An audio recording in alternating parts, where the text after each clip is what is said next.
सुखदेव जी। कौन है? सुखदेव जी।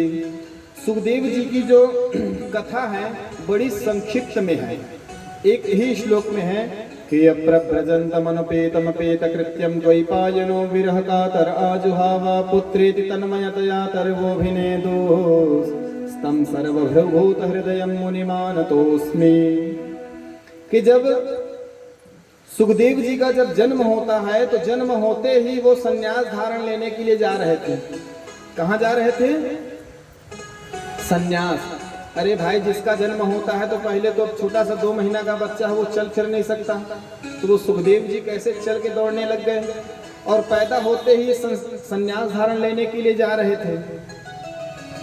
तो सुखदेव जी की जो कथा है आप लोग अनेक प्रकार से श्रवण किए होंगे, लेकिन जो हमको गुरु जी की कृपा से जो हमको प्राप्त हुआ है उसको मैं आप लोगों को बता रहा हूँ। कि जब सुखदेव जी का जब जन्म हुआ था तो जन्म होते ही वो संन्यास धारण ले रहे थे। तो भाई, संन्यास धारण लेने का भी कोई नियम होता है, कोई संस्कार होता है। बिना संस्कार किए, अरे यज्ञोपवीत संस्कार होता है, मुंडन संस्कार होता है, नामकरण संस्कार होता है, 16 प्रकार के जो संस्कार होते हैं वो होता है। और बिना संस्कार के तुम संन्यास धारण ले रहे हो। ये भी है कि भाई नहाता कौन है? जिसके शरीर में मैल लगा हो। कपड़े वही धुले जाते हैं जो गंदा हो। जबरदस्ती कोई भी व्यक्ति साफ कपड़ा को नहीं धोता। तो उसी प्रकार सुखदेव जी भी संस्कारवान थे। तो इनको संस्कार कहाँ से मिला था? तो राधा रानी जी की कृपा से मिला था। कि जिस प्रकार हम लोग लोहे के पिंजड़े में तोता पालते हैं, ठीक उसी प्रकार राधा रानी भी एक सोने के पिंजड़े में एक तोता पाल रखी है। क्या? सोने के पिंजड़े में एक तोता पाल रखी है। और जिस प्रकार हम उस तोते को सिखाते हैं कि बोल तोता दूध रोटी चित्रकोटी, यही तो सिखाते हैं, है कि नहीं? लेकिन देखो राधा रानी अपने तोते को क्या सिखा रही है कि गोपी कदाचिन मणिपिंजरस्थं शुकं बचोवाचयितुं प्रवृत्ता आनंद कंद ब्रजचंद्र कृष्ण गोविंद दामोदर माधवेति गोपी कदाचिन मणिपिंजरस्थं शुकं बचोवाचयितुं प्रवृत्ता आनन्दकन्द ब्रजचन्द्र कृष्ण गोविंद दामोदर माधवेति। इस प्रकार राधा रानी अपने तोते को क्या सिखाती है कि बोल तोता आनंद कंद ब्रजचंद्र कृष्ण गोविंद दामोदर माधवेति। इस प्रकार अपने तोता को सिखाती है कौन? राधा रानी गोलोक धाम में। एक बार इधर बोले बाबा देवी को अमर कथा सुनाने के लिए उद्यत हुए। एक दिन नारद जी कैलाश में आए और कैलाश में नारायण नारायण करते हुए आए और नारायण नारायण करते हुए आए और देखे कि भोले बाबा तो है नहीं। तो आज एक नारद बाबा को लीला करने की इच्छा था। क्या करने की इच्छा थी? लीला करने की। और नारद जी आए और आकर के देवी से कहते हैं कि भोले बाबा कहाँ हैं? भोले बाबा कहाँ हैं? तब मैया कहती है कि मुझे क्या पता कहाँ आते हैं कहाँ जाते हैं, आपको बताते नहीं। तब मैया कहती है कि मुझे तो कुछ बताते नहीं। तब नारद जी कहते हैं मैया से कि भोले बाबा तुमसे प्रेम प्रेम करते हैं कि नहीं? तब मैया कहती है प्रेम तो करते हैं। कहे अच्छा, मुझे तो लगता है नहीं करते। यदि तुमसे प्रेम करते तो कम से कम बता के तो जाते कि मैं यहाँ जा रहा हूँ वहाँ जा रहा हूँ, इतने बजे आऊँगा। नहीं नहीं बाबा, कैसी बातें कर रहे हो, मुझसे प्रेम करते हैं। अच्छा ये बताओ, तुमसे प्रेम करते हैं तो जो वो मुंडों की माला पहने हैं उसके बारे में तुमको कोई कभी बताए हैं? तब मैया कहती हैं कि उसके बारे में मुझको तो नहीं बताए हैं। तब नारद बाबा कहते हैं देखो मैं तो बोला ही था कि तुमसे वो प्रेम नहीं करते, और आधी बात बता करके मैया को भ्रम पैदा करके नारायण नारायण करके निकल गए। प्रेम से बोले नारद भगवान की जय। अब इधर मैया कोप भवन में बैठी है। कहाँ बैठी है? सतयुग त्रेता द्वापर में कोप भवन के बारे में वर्णन आता है,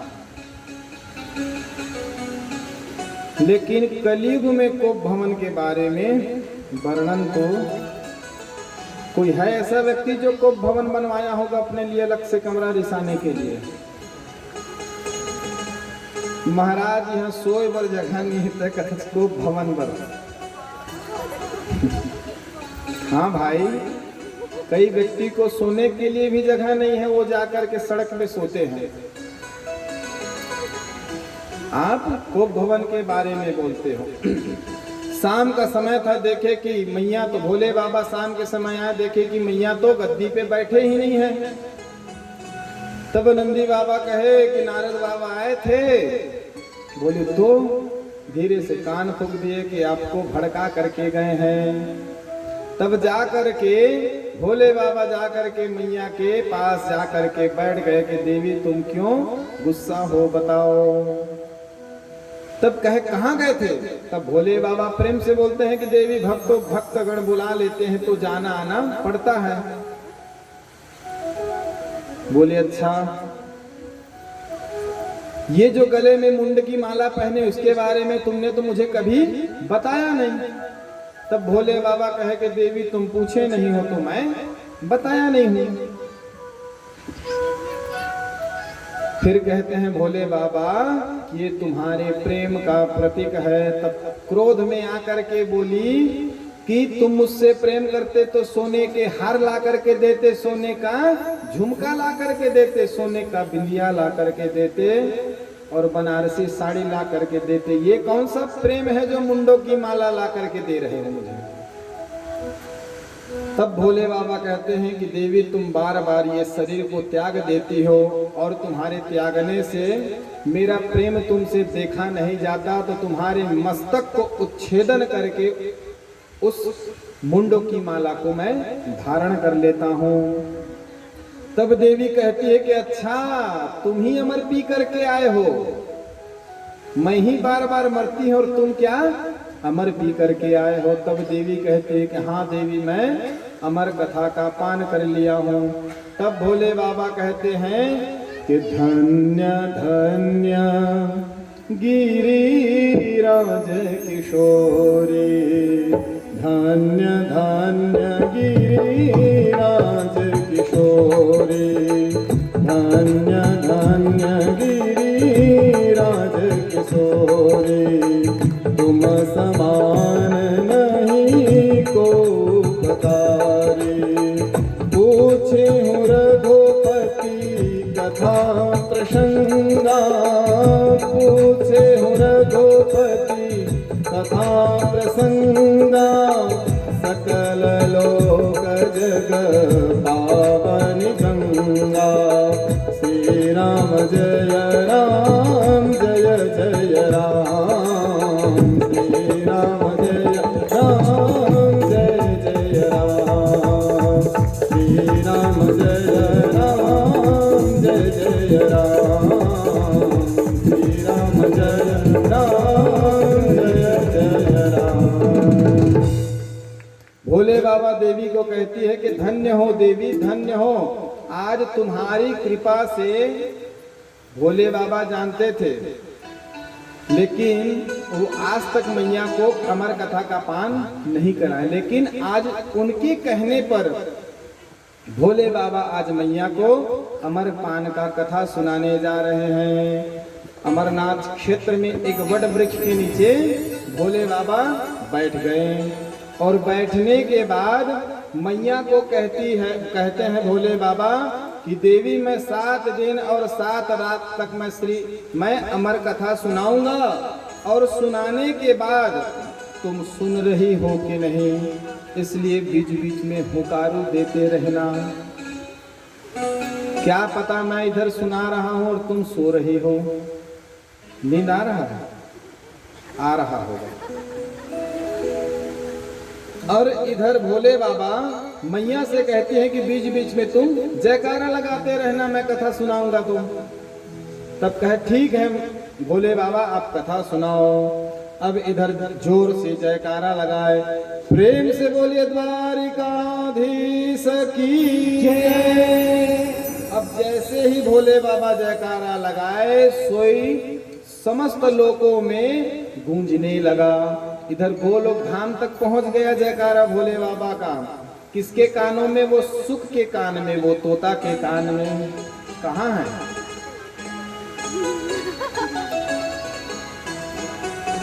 तोता कहाँ है? अंदर है। चलो अंदर से सुन रहा होगा। हम लोग सोचे थे कि वो तोते को पूरा कथा सुनाए। उसके बाद जैसे वो सुख के पास जब वो जयकारा गया, तब वो तोता राधा रानी से प्रार्थना करते हैं कि हे राधा रानी, भोले बाबा कथा सुनाने जा रहे हैं और कथा कीर्तन के बिना अधूरा है, और कीर्तन कथा के बिना अधूरा है। और जो तुमने मैया मुझे अभी कीर्तन सिखाई हो, उसको बीच बीच में मैं वहां गाऊंगा, इसलिए मुझे कुछ दिन के लिए छुट्टी दे दो। तब राधा रानी कहती है कि ठीक है जाओ। तो वही तोता, सुख रूपी तोता, उड़ते उड़ते कहाँ गए? उस वट वृक्ष के ऊपर में जाकर के बैठ गए। और इधर सुंदर सुंदर प्रसंग भोले बाबा मैया को सुना रहे हैं। इसी प्रकार एक दिन व्यतीत हुआ, 2 दिन की कथा हुआ, 3 दिन की, ऐसे कैसे करते करते 7 दिन की, जब 7वें दिन की जब कथा चल रही थी, तो व्यक्ति को कहीं नींद आए चाहे ना आए, रात में 12 बजे तक ऑनलाइन रहते हैं। सामने में बैठे हैं वही हैं। कभी कभी मैसेज आता है तो सुबह देखते हैं तो 11:35, 12:05, 1-1 बजे तक जगते रहते हैं। ऐसे बहुत लोग होंगे। हम खुद कभी कभी जगते हैं, कभी कुछ लिखना रहता है या कुछ पढ़ना रहता है, तो कभी कभी चलो भाई इतना 2-3 घंटे पढ़े तो चलो कुछ मोबाइल चला लें आधा 10 मिनट। तो कुछ लोगों को लगता है कि महाराज 1-1, 2-2 बजे तक जगते हैं, पता नहीं क्या करते होंगे। तो जगने का मतलब ये नहीं है, आपको पंचम स्कंध में आएगा जब प्रियव्रत की कथा सुनेंगे ना आप लोग कि रात्रि में कौन कौन जगते हैं। तो उसी प्रकार व्यक्ति को कहीं नींद आए ना चाहे ना आए, रात में 1-1, 2-2 बजे तक टीवी देखेंगे, मोबाइल चलाएंगे, लेकिन मजाल नींद आ जाए, लेकिन 5 मिनट के लिए कथा श्रवण करने के लिए बैठते हैं, सोई निद्रा देवी आ करके दिल दिमाग में बैठ जाती है और वहीं झपकी लेना चालू हो जाता है। प्रेम से बोले वृंदावन बिहारी लाल की जय। और जैसे ही मैया सोने लगी, सोई तोता रूपी जो सुख है वो देखा कि मैया सो रही है, और यदि सो रही है और जयकारा यदि नहीं लगाई तो भोले बाबा उठ जाएंगे और उठने में कथा विघ्न हो जाएगा, तो मैं पूरी 7 दिन की कथा श्रवण नहीं करूंगा। और तोता ही एक ऐसा जीव है जो मनुष्यों का अनुकरण कर सकता है, मनुष्यों की वाणी को। जैसे ही देवी सोई, वैसे ही वो तोता जो ऊपर बैठा था वो बोलता था कि जय श्री कृष्णा, राधे राधे। तो इधर भोले बाबा वो तोता को पूरी कथा सुना दिए। 7 दिन की जब पूरी कथा सुनाए तो फिर जयकारा लगाए, प्रेम से बोले श्रीमद् भागवत भगवान की जय। तो जैसे ही जब कथा समाप्ति हुई, जयकारा लगाए, तो पार्वती मैया, सती मैया जो थी, देवी कह लो, जगदम्बा कह लो, तो मैया जैसे ही जयकारा लगाए तो झकना के उठ गई। अब उठने के बाद जब देखे तो भोले बाबा जान गए कि ये कोई कथा वथा नहीं सुन रही थी, ये तो सो रही थी। और जैसे ही जब भोले बाबा कहे कि देवी जब तुम सो रही थी तो ये जयकारा कौन लगा रहा था, जब तुम सो रही थी तो ये जयकारा कौन लगा रहा था। तब ऊपर देखते हैं कि ओ हो ये तो तोता है जो अनाधिकारी हो करके कथा श्रवण कर रहा है। अनाधिकारी का मतलब समझते हो, उसका अधिकार नहीं। भोले बाबा कहे कि यदि तुमको कथा सुनना ही था तो नीचे आकर के बैठते, ऊपर में क्यों सुन रहे हो। अर्थात जो व्यास गद्दी होती है वो सबसे ऊपर होती है। यहाँ पर यदि प्रधानमंत्री भी आ जाए तो इसके बराबर में उनका आसन नहीं होना चाहिए। कोई भी व्यक्ति आ जाए, व्यास गद्दी की एक गरिमा है, व्यास गद्दी की एक महत्व है, व्यास गद्दी की एक महत्ता है। अब मैं वो चीजों को तो नहीं बोलूंगा कि आजकल जो व्यास गद्दियों में हो रहे हैं, कई लोग, मैंने फेसबुक में भी देखा हूँ, व्हाट्सएप में कई लोग भागवत जी के ऊपर में केक काटते हैं लोग, आप लोग भी देखे होंगे। कई व्यास ऐसे हैं जो भागवत गद्दी में ही खड़े होकर के नाचते हैं।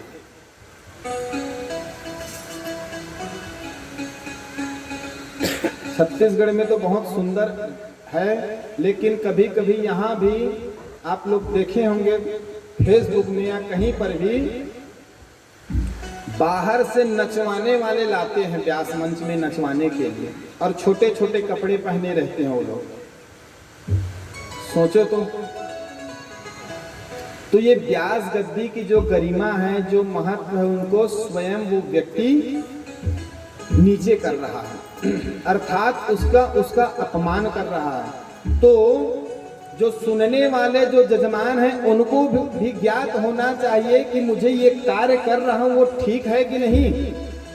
अरे तुम तो नचवा करके निकल जाओगे, लेकिन बदनामी किसका होगा। यहाँ पर इस व्यास गद्दी में कुछ भी होगा तो करवाने वाले का नाम नहीं आने वाला है। कौन कथा कर रहा है उसी का नाम आएगा कि फलाना फलाना महाराज यहाँ से आए थे और ये कर्म करके चले गए।